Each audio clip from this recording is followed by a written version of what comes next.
in the day-to-day affair of our people across the world. And let me start my thing. Where do I ये screen कहाँ से दिखाएं? Now minimise करिए sir, minimise करिए sir, screen अभी minimise करिए अपना. इसको मिनिमाइज कर दें? हाँ हाँ हाँ हाँ, अब इसको प्रेजेंटेशन मोड पे. Now can you see it? हाँ हाँ, okay sir. Yes. Okay. Now this is basically some folklores and folk songs under Indian knowledge systems. Their relevance in modern agriculture. Now, before I start a prelude with it, there is a very interesting story going on. I was serving as a faculty member in an African country a couple of years back. I came back. I was there from 2018 to 2019 for 11 and more than 11 years. And I think it was 2012 or 13. One student of mine, she was doing her MSc in animal production. Her name was Yuad Bikale. Presently, she's assistant professor in a university in Africa. And it was her PhD, MSc thesis that we were basically working into it. And we came to a conclusion. Why not to document the songs, the songs and the folklores of the people from Sidama region of Ethiopia. And this girl belonged to Sidama region. So she was also happy, and with some of the project money we got, we purchased a Sony camera, just a normal digital camera with a ability to record. I have those recordings still. And what she did was, when she was taking the data about the livestock of that particular area, she started recording these, the folk songs of the people from the rural area of Ethiopia, Sidama region of Ethiopia.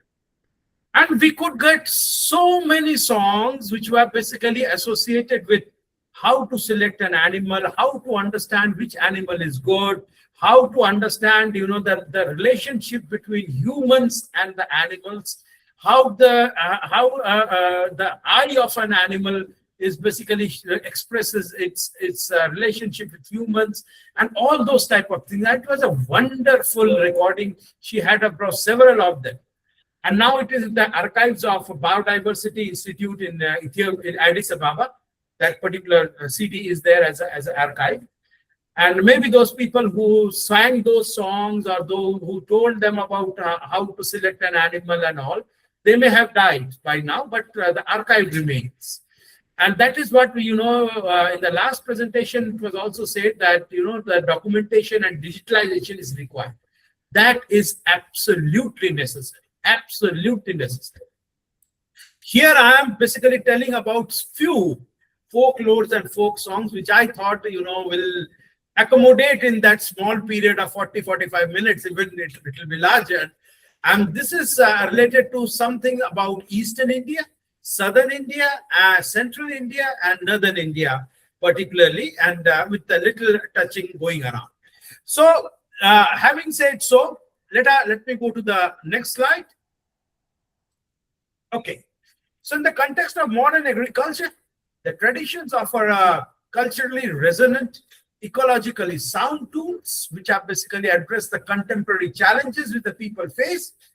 And these are all associated with the present challenges which we are facing: climate change, soil degradation, loss of agrobiodiversity, and all of these. And these ancient wisdoms have to be sustained, have to be, passed on to the next generation, because they are basically a link between the inherited wisdom of the past generations, and these are basically to be understood before these are lost in oblivion. Folk traditions as an indigenous knowledge systems, basically they are empirically derived, and these are basically what the farmers have and the people have observed across ages, across generations, and they are hardly, these are rarely documented, except in some of them have been documented in ancient Indian texts or the texts of ancient civilizations like India. I have also seen some of these things are there in ancient civilizations of Africa as well. Most of them are orally transmitted, and they are basically, these are the songs, and they are in the rituals, which are basically going around from generation to generation, orally transmitted. They are holistic because they have something to do with the spiritual dimensions, their social dimensions, ecological dimensions, and many of these are basically associated with, some religious significance as well.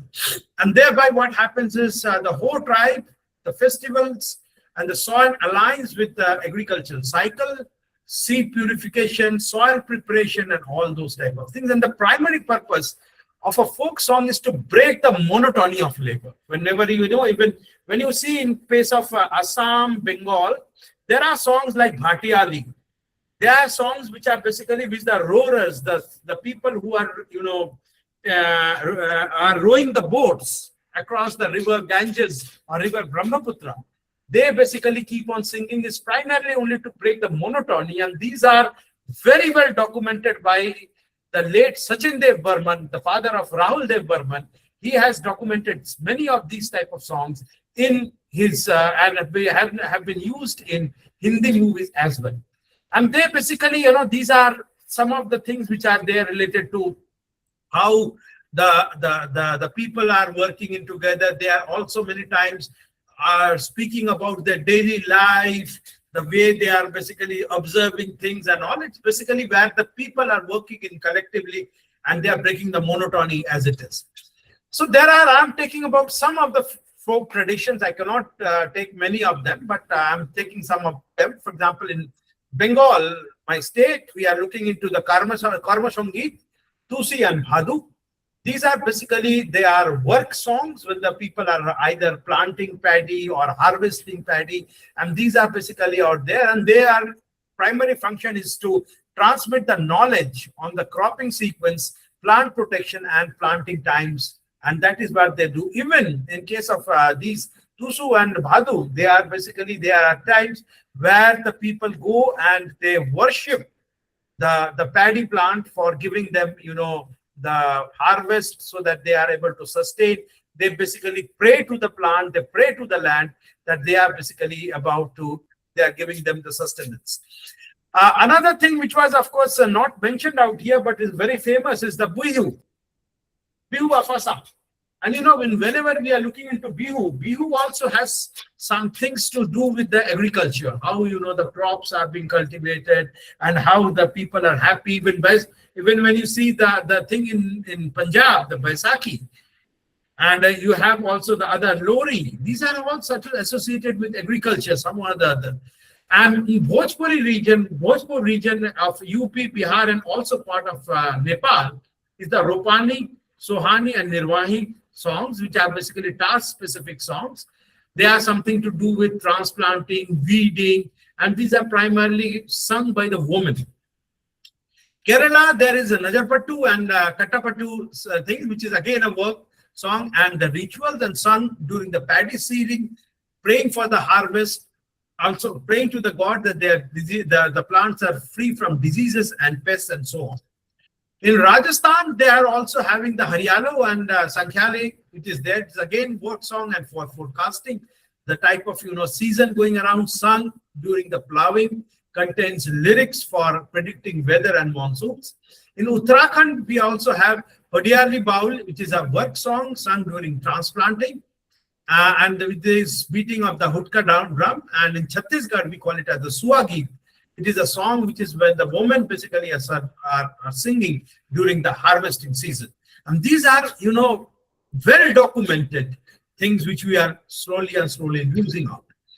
And if I'm allowed to say, I can say around 60 to 70% have already been lost. Folk knowledge, agriculture, and allied sciences, they have an interesting knowledge about the soil and the seed. And they consider soil as a living entity. And that is where we also know that the soil itself has lots of microbes, flora and fauna. And these flora and the fauna, they have a profound role to play in agriculture, microbiological things.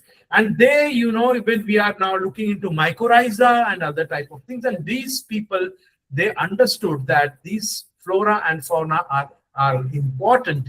and the soil is considered as a living entity out here. And even in India, we call as the Dharti Mata, or sometimes we call Dharti Putra. So when I use the word Dharti Putra, that means Dharti is something to do with soil, and the Putra means the son of the soil. So sun like that, those type of things. In Maharashtra, there are again some these songs that describe the indigenous rice varieties, More and Kadro, which require very little water, and they can be basically cultivated where there are slopes and the soil, different type of soils. Like in case of the harvest festival by Halaki tribes in Karnataka, they are basically having certain rituals related to the different type of rice varieties, and this like Halaga and Ratnachuda varieties, which has directly linked with the celebration and the preservation of these seed stocks. We also have the folk knowledge and the folk songs related to water. We have the Kurmani song from Jharkhand, which basically talks about how to, conserve water for farming, and warns about if the water level goes down, what negative consequences it can have. Meanwhile, songs are also there in case of, in Rajasthan, and in case of Bengal, in case of southern India as well, where, the drawing of water from the wells and all those type of things are documented. Pest and disease control, yes, is a very important thing. Now that we have agrochemicals and everyone knows the adverse effect of agrochemicals, what it has played, and these are basically having the songs related to rituals and bioacoustic methods to protect the crops. In fact, that day I was talking to Dr. Dhitiman, one of our faculty, a very good friend of mine, yesterday or day before yesterday, and it was said that Dr. Dhitiman belongs to Tripura, and he says that when the grains are getting, during the process of harvesting in Tripura, these people, the traditional people, they make noises which attracts the birds, which basically eat away the pests which are there on the soil. And these are the birds which are basically the ones which eat the insects, which may otherwise basically will be laying the eggs in the soil, and which may damage the subsequent crop. So these people, they make some noises which attracts the birds, and these birds are the ones which eat the insects. Can you imagine how an interesting relationship is there? And Dr. Dhitiman was thankful to Dr. Dhitiman that he told me about this particular thing from Tripura as it is. Similarly, the beating of dhols, nagaras are there. These are non-chemical methods to drive away, locusts and other insects as well. And we also know, the other insects. We also know that people use the noises to fear the birds who otherwise may be eating the seeds. So beating the drums or making noises will fear away the birds, and the birds are going to run away. So it's a non-chemical method to drive away insects and pests. The traditional method is being validated by science, and they are now basically using a part of integrated pest management. But what happens is the songs and the folklores are such that they are easy to understand, they are easy to remember, and these are basically some in social customs and social gatherings. So thereby what happens through songs and through rituals, people remember, which was otherwise very hard to the students. Even, for example, our students who are studying Bachelors of Science in Agriculture or Veterinary Sciences and other, many things may be very difficult for them to understand. But if it is through a song or it is through a some cultural program, it is easier for them to understand and remember those type of things. Weather forecasting is again a part of which is there. It's a Thani community of Rajasthan. They basically have the weather forecasting methods. Yesterday I had been speaking about how we are able to predict the weather and the climate using the cultural, like insects, birds, fishes, and also we are able to understand about these cultural program things related to the what I should say celestial bodies as well, by which we are able to predict the rain.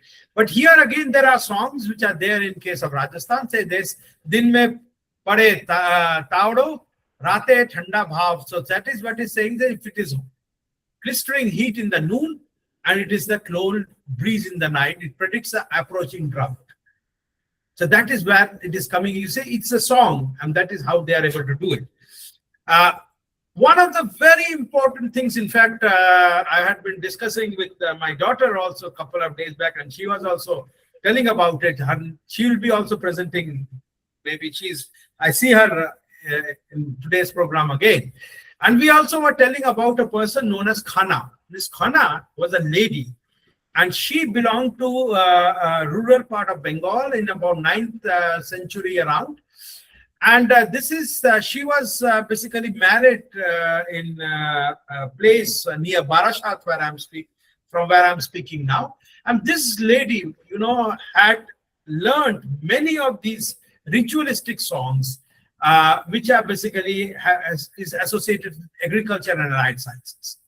So it is basically but what happened was that she was speaking many things which was not liked by the elders of that generation. The social discrimination against women was pretty high in India till a couple of decades back. So when she was speaking all these type of things, the village elders didn't like it, and they cut off her tongue so that she does not speak all these things again. But over a period of time, people remembered her and still remember her for these vachan, we call it, those sayings of Khana, and I'm basically looking into it. So Khana once said, and she is again I'm saying that crop calendar, and she says something about Aush Dhaner Chash Lagte Teen Mas, means Aush is basically what we call is the rain-fed crop sown in the month of March or April, harvested in June and August. And she says if the paddy is there in this month of Aush, the paddy is ready within the 3 months of after transplanting. So her verses also provide instructions for field preparations, and also Purbo dik hote hal koro chalon. That means she is saying that if you are basically plowing the land from the eastern side, it always is beneficial for the crops. Astronomical and meteorological wisdom, and she also said that Amavasya or Purnima te jeba dhore hal tar dukko thake chirokal. That means Amavasya, or the full moon, or the during the full moon, or the type of Amavasya when there is no moon. Purnima is full moon and Amavasya is no moon. In that particular period, those who are basically plowing the land, they will always remain unhappy. That means she is now telling that do not plow during this particular period of time of Amavasya or Purnima. It has something to do with the moon, the effect of lunar effect. And lunar effect, I can tell you, is very significant. Absolutely significant. And the word lunatic, we call it as those people who are differently able, mentally differently able, we call them as lunatic. And the word lunatic has come from the word luna, and the word luna means moon. So during those particular phases of moon, if people start showing certain irrational behavior, we call them as lunatic. So moon has a significant role to play when it comes to all these agricultural predictions. And a famous prediction, Jodi Borshe Agune, Raja Jan Magune. That means if it rains in the month of Agran, the king goes begging. So Agran is basically the time when if the rainfall occurs, that means there will be deficient in the rainfall later on in the year. Livestock, she has again said, Khana has said, Jai Jarnei Goru, She Shabar Horu. That means those who have no cattle with them, they will always remain poor. And you can imagine the importance of cattle, it is there not only basically as a source of for a source of beast of burden, because for plowing and others, but cattle in general has significantly important role to play in our culture. Then what happens is using a guy diye bol har dukko char chirokal. That means if you are using a cow instead of a bullock for plowing your field, you will always have a poor crop. That may be one of the reasons, can be because bullocks have better muscularity. So thereby what happens is the plowing capacity of the bullock, or also the plow, whenever you are plowing a land with the bullock, it has the plow reaches its plow depth, and thereby what happens is you can have a good crop. But if you are having a cow which has a lower muscularity, maybe the pulling capacity of the cow is lesser than that of the bullock, and hence the plowing is not enough, and thereby the crop establishment is also not there. Another thing she is saying is chinish by na chinish, khuje dekho goru kinish. That means she says, even if you don't know, if you don't have the understanding to what a good cow should look like, you will have to go and from door to door and experience and see which cow is good. So thereby it is saying, Bhaiya, don't buy the cow in a haste. You go to 5 or 10 or 15 people, see their cow and select the one which is good at all. There are also, things related to fruit cultivation. So optimum time for banana. So this is dark cherry bol rabon, kolar robe, ashar sarabon. So thereby it is saying that, screaming loudly, Ravan says one must plant bananas in Ashar and Shravan months. So that is where the Ashar and Shravan is primarily associated with the monsoon out here, and thereby what happens, the temperature is favorable, and also the high humidity ensures that the banana crop, which you are basically planting, has a better establishment and the vegetative growth is good. Similarly, they have told about the coconuts.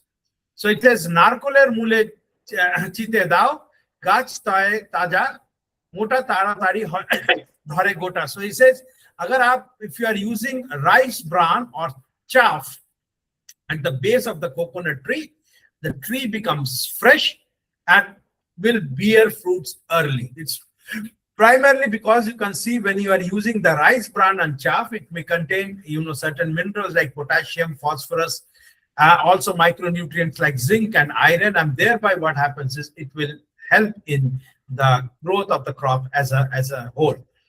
So this is what I had made of the ideogram about the Khanar Vachan, and when I'm sharing it, you'll get it around.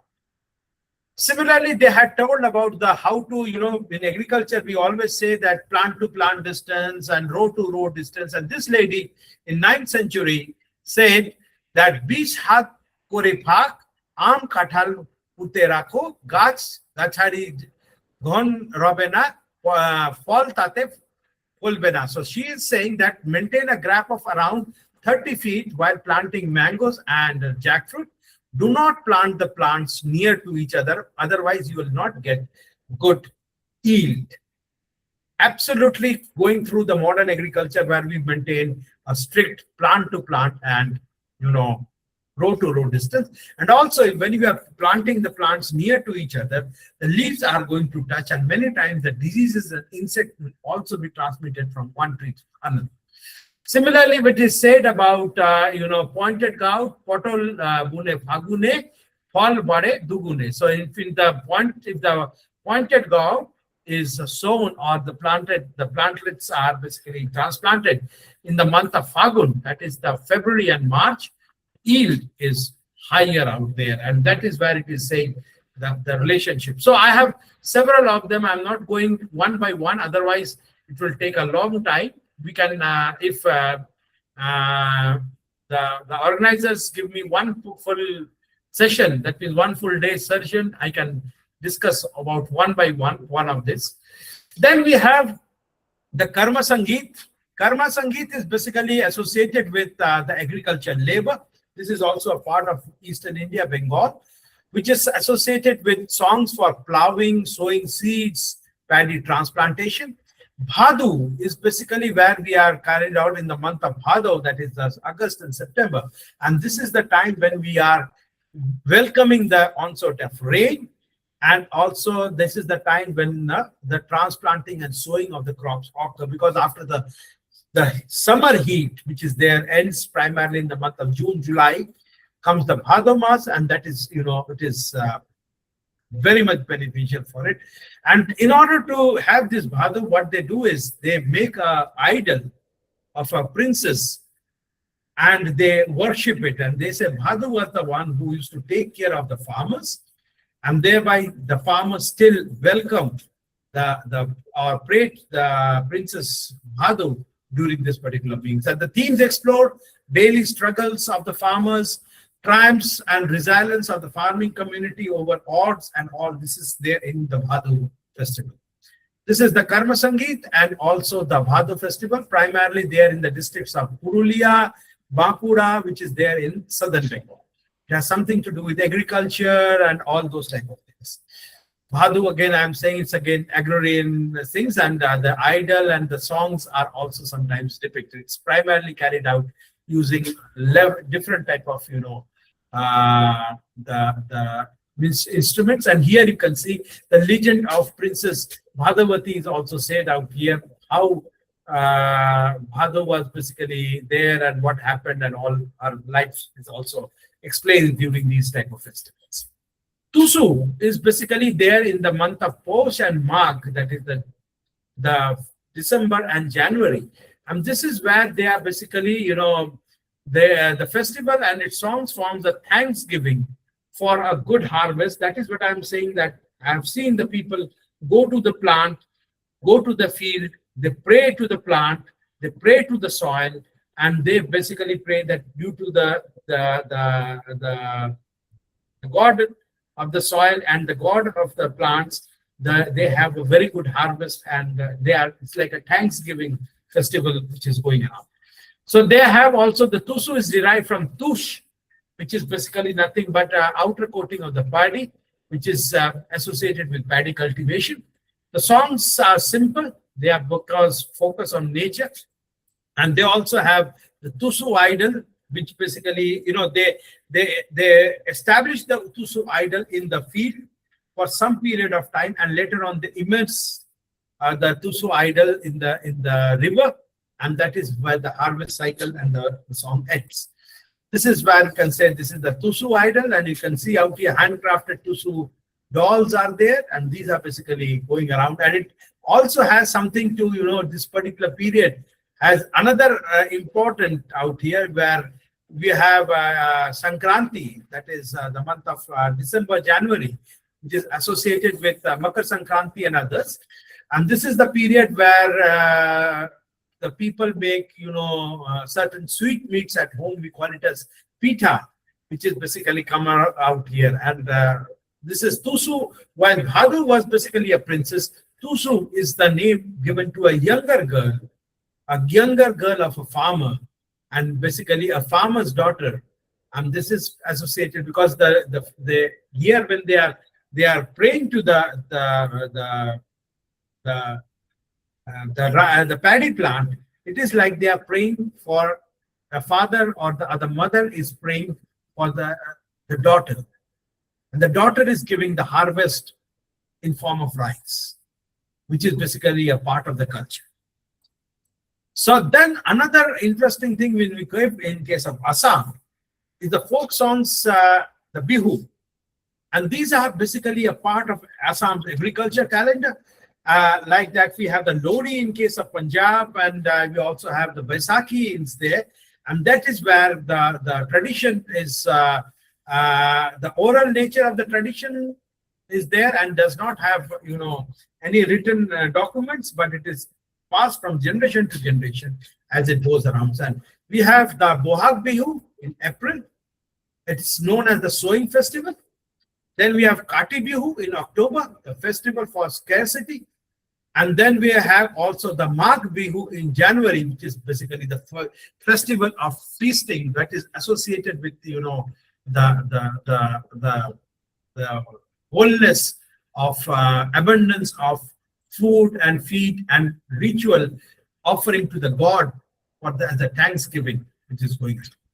So we also have the couplets associated in case of the paddy harvest celebration by different communities. Scientific explanation of these songs are there. They are basically a motivating thing for the community to protect and to celebrate the fruits of their labor, which has occurred over a period of time. It's something to do with paddy harvest celebration.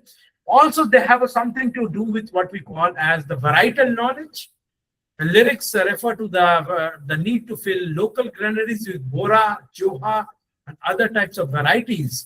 Is basically, it's like bora is a glutinous rice, joha is basically aromatic rice, and aijung may be a local staple which is out there. And can you imagine, they are keeping the varietal alive in their culture. Like in case of Bengal, we have the Radha Bo, we have the Govind Bo. These are some of the local varieties which have a profound role to play in the Bengal culture. Soil preparation, Bohag Bihu is basically where we are basically going for the preparation of the soil. And whenever the Bihu, which has basically just finished a couple of days back, one of the days of the Bihu, there is known as the Goru Puja. That means here, the farmer is now praying or is now giving a thanksgiving to his cattle.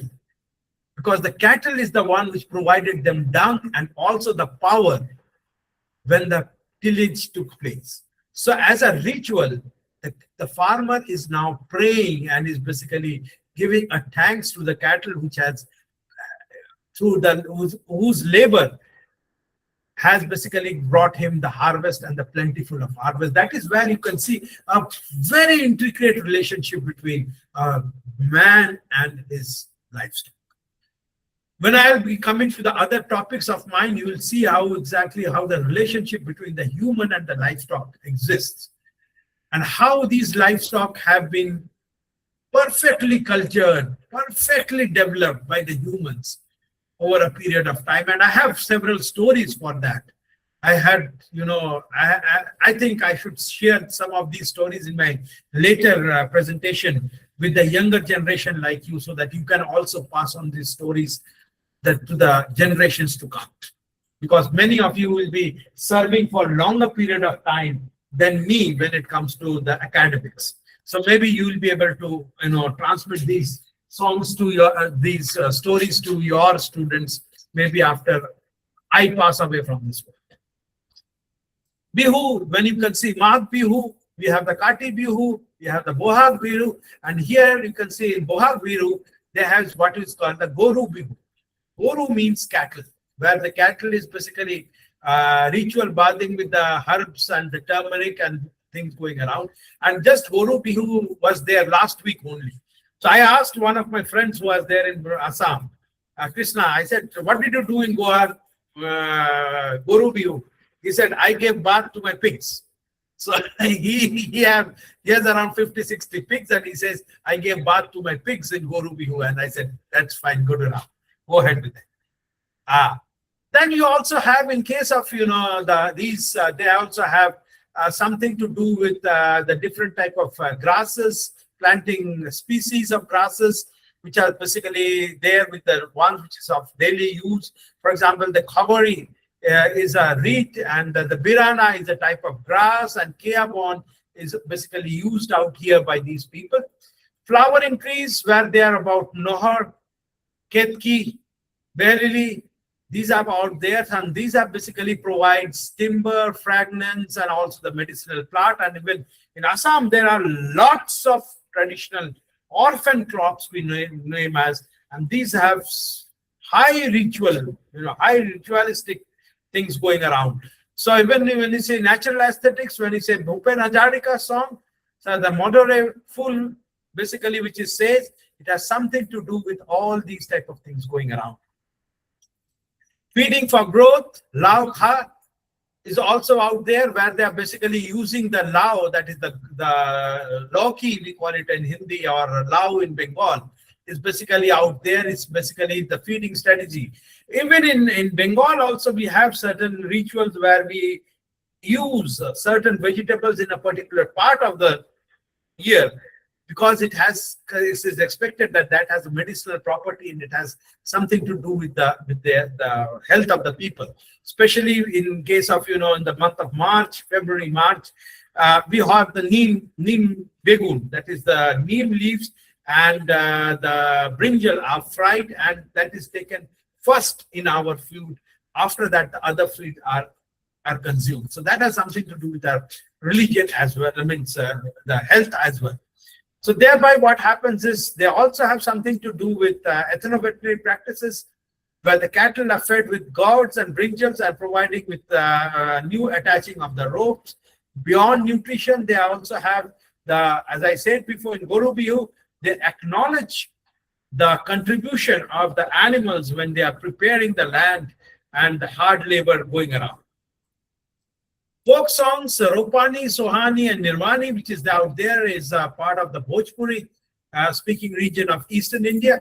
And that is where it has something to do with agrarian life going around, sung by the women in the rhythms in this part of the country. Ropani, as the name says, is something to do with ropaning or transplanting of the paddy saplings in the month of Ashar. And this is the time of hope and renewal for the poor farmers, that may the God help us for the next bountiful harvest. Sohani is performed while weeding the crops. All from agriculture, we know what is whenever we are weeding the fields, it is a very, very boring job. Absolutely boring job. So, but when few of the people are joined together, they are singing songs during the time of weeding. It keeps them busy. And the weeding also occurs in a particular in an easier manner. Nirvai is basically where in the final stages of tillage, where the fields are cleared of the weeds, and it's the last stage of tilling, and that is where the final preparation is taking place. In Awadh region, we know Awadh is something around Lucknow and the other region going around. So it is said, Rimjim Barse Paniya, Ave Chali Dhan, Rope Dhaniya. So that is the rain drizzles. Come, let's go to plant the paddy. So here you are associating rainfall with the transplanting. Also the Dhan Ropi Kar Jab Ghar Ayo, Nacheo Gayo Khushi Maneo, Bahari, that is something to do with, having planting the paddy and return home. We are very happy that we have accomplished our work. And this is also something to do with the fulfilling of the granaries, which are going to occur after the crop has fully matured around. This is associated, when I say the Ropani, it is when it comes, it is something to do with UP, Bihar, and also the Tarai region of Nepal as well. So here they are basically having in Asar, they eat the dahi chuda, that is where the beaten rice and the yogurt or the dahi is considered. And here again you can see, in case of the festivals, they are again worshipping the cow, because that is a part of the region. And unfortunately, as my earlier presenter said, we are no longer taking care of our bullocks. And that will be a disaster if it happens. Because what is happening in the Gulf, and oil is also not going to stay for long. For the smallholder farmers, it is the bullock which is going to take us forward. And in my next presentation, which will be there, I think after 2-3 days, I will be discussing about the traditional methods of livestock selection, and also about the livestock as a whole, which is there. Then we also have the Sohani, or the agrarian folklore, that is the Saharia, where the people are having the Harka, Karma, Jiar, and other songs which is going around with. Basically, again, you can see animal husbandry plays a very, very big role out here. And there are basically different type of local deities which are worshipped during this particular period of time. Then we have the Nirvahi, that is also in Bhojpur region. Again, the folk heroes, the local traditions, the songs, and what all the things are there, which is basically mentioned. So the songs also provide glimpses of the horticulture diversity in the Rupani songs. Longa ilachi ke bira joravi. That means whenever we are eating the betel leaf or the pan, it has to be there with cloves and cardamom. So it is basically telling about 2 or 3 different type of horticulture crops. So it also has something to do about the different type of lentils and other type of crops as well. In South India, when I say that is in Kerala region where it is there, that is the Najapattu which is there. It's a folk song. There's elaborate oral indigenous knowledge systems going around, and thereby what happens is also associated with the different type of, Avasthi and the Najavattu periods which are there, which is celebrated with these particular songs. It is the time which is there with the sowing of the paddy, and the sowing of the paddy. Again, I'm saying transplanting paddy is a tedious job, is a hard break, and in the month of July, August, when you are transplanting paddy in the plant, in your plot, and this high humid condition, high temperature humidity index is enormously disturbing. That is the time when you are singing songs with your members of your tribe. It keeps you busy, and it has a profound role to bring all the tribes together. So this is also around here. It's Najapattu, which is there, is basically associated with seasonal calendar of the paddy, and it also has something to do with the synchronization of the labors. People who are basically working together, they reduce the fatigue, and thereby what happens is all the planting takes place across the plots evenly.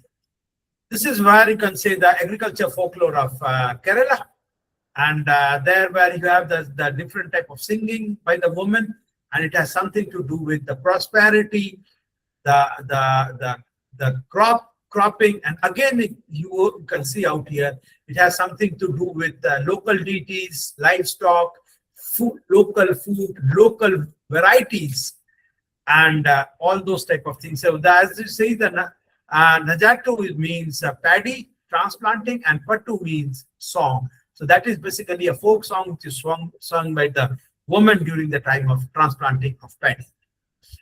Celebrating the things, the native songs also has something to do with the local paddy varieties. The local paddy varieties are to be conserved, and the local varieties have been named out here, and this is where the protector of the seeds, the conservation of the seeds, uniqueness of the seeds, specifically for a particular type of food, is basically mentioned out here. Call for the Najattu Vela is basically associated with the Malayalam calendar about solar and lunar cycles, and that is something to do with the migration of the coming of the monsoon, also the wind directions, the temperature, the specificity of the migratory birds are all observed during this particular phase. And that is where you can see as, the main purpose of all of these is to have a very good harvest, have a social, cohesiveness, so that the society remains intact and the God provides them with enough food and of the labor which they are basically putting in the cultivation. This is where it is there. Here also you can have the local goddess, deities, which are there. And again, you will say India, or the traditional, you can say, when I say the societies, traditional societies in any part of the world, especially in Africa, India, or the older societies which are there, they cannot live in isolation. For them, livestock means an integral part of their culture. And that is where we have to understand that the livestock and the humans, the bonding has to be understood.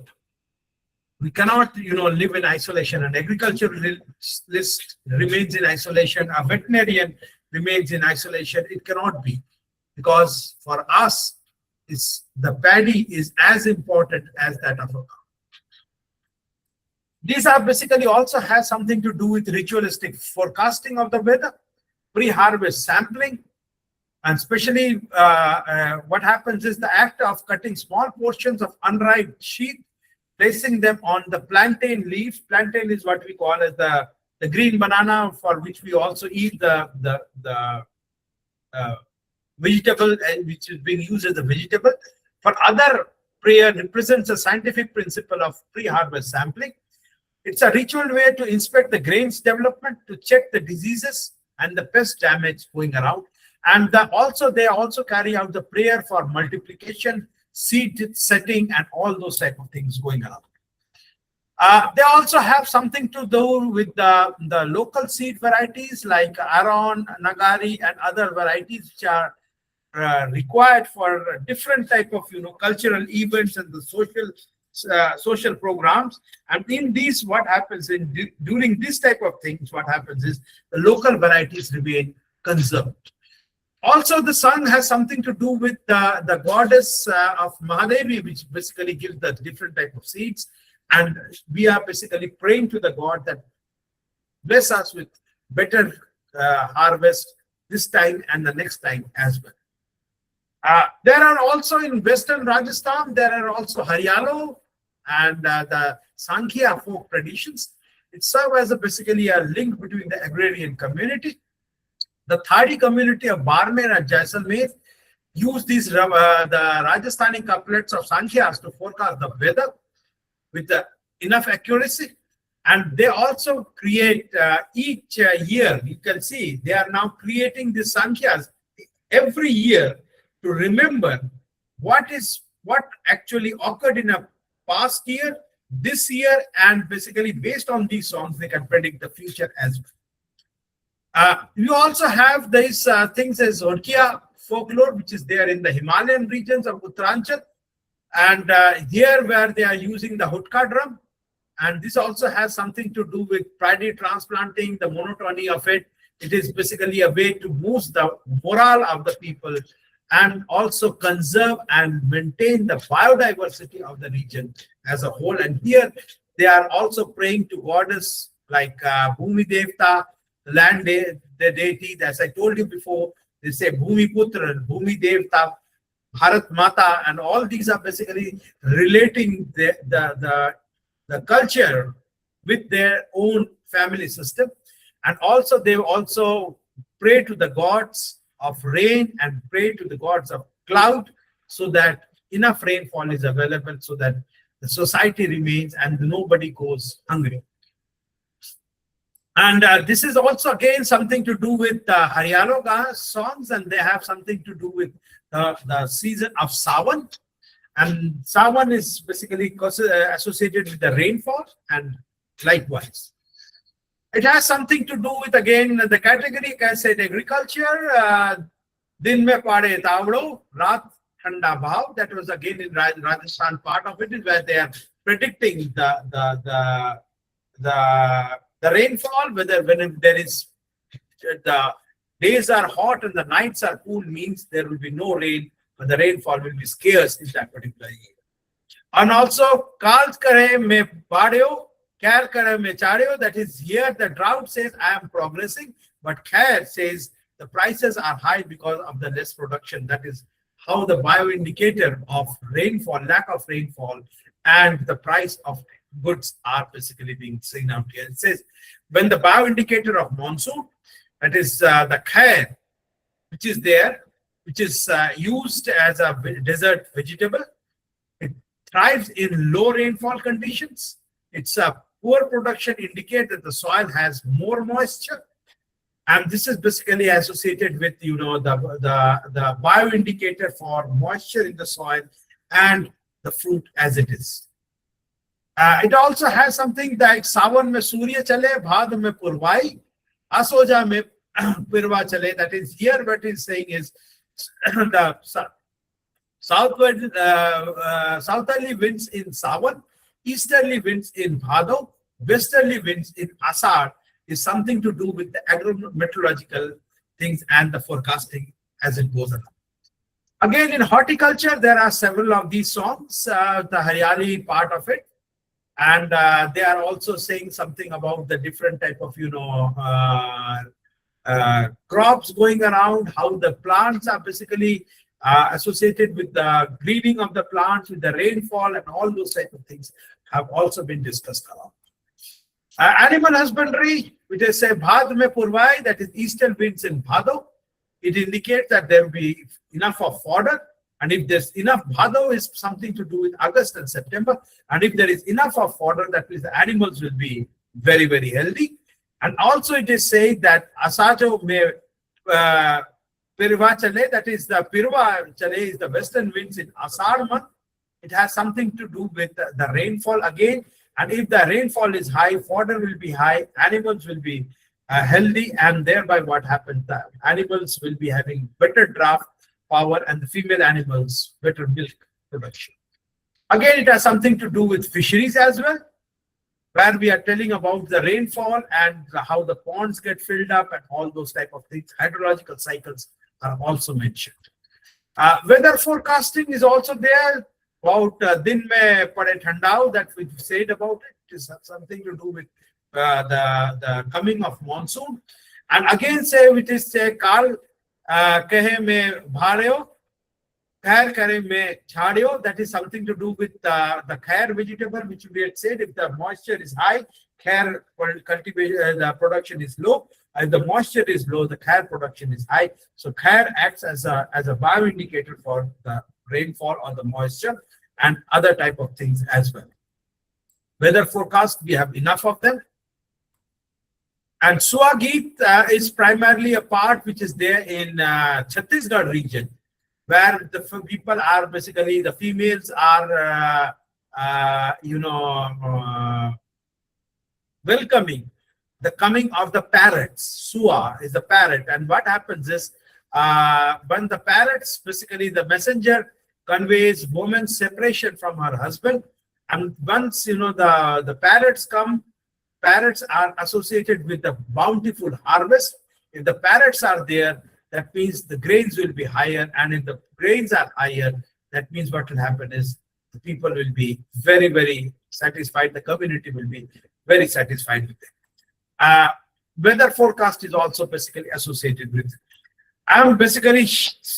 I could have continued for about some more time, but I'm basically going around because people may get bored while listening to me for such a long period of time. Anything if you have to ask, please ask. Yes, please. Anyone wants to ask anything, they can ask. Thank you so much, sir.